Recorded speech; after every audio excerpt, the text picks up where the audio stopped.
Hello everybody. This is a piece that I wrote very recently called Emptiness Rises. A Hispanic boy in Texas gets assaulted every week by bullies who call him gay when they're all too young to even know what that really means, and the school does nothing.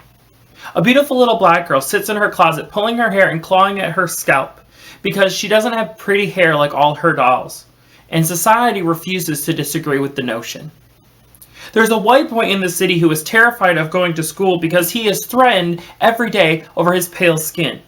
But the teachers ignore his cry for help because we all know you can't be racist if you're black.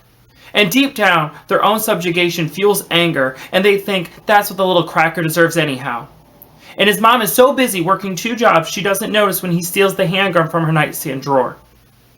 There's an overweight woman who confesses to her friends that she has an eating disorder, and they laugh because they believe she's joking, not realizing that some days she refuses to eat anything except diet pills that are destroying her body from within.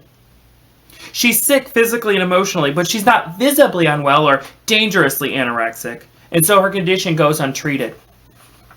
A college athlete now struggles with soul-crushing insecurity because at his fraternity's last party, he got drunk and was sexually assaulted in his own room. But who can he tell?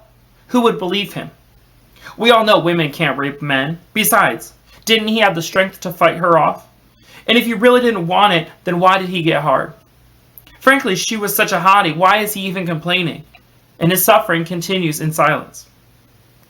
An Indian man is assaulted and his store robbed by assailants shouting racial slurs. They yell, "No one wants you Muslims here," while they repeatedly strike and kick him. He has never read the Quran. His family is Hindu. The media reminds us that despite inflicting harm and terror, this is not terrorism. It's merely people acting out their fears and frustrations. And the narrative that is still us versus them somehow prevails.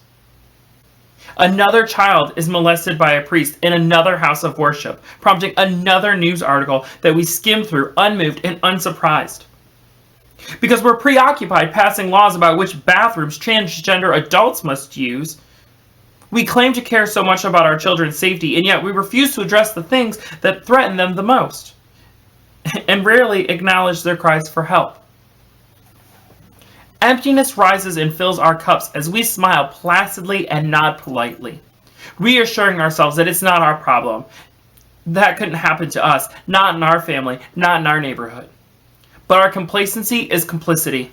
There are no absolute truths in society, yet we willingly swallow them down wholesale when the media feeds them to us with a gentle hand. We revel in simplicity and cultural norms, because it's far easier to be empty than to face the shadows around us.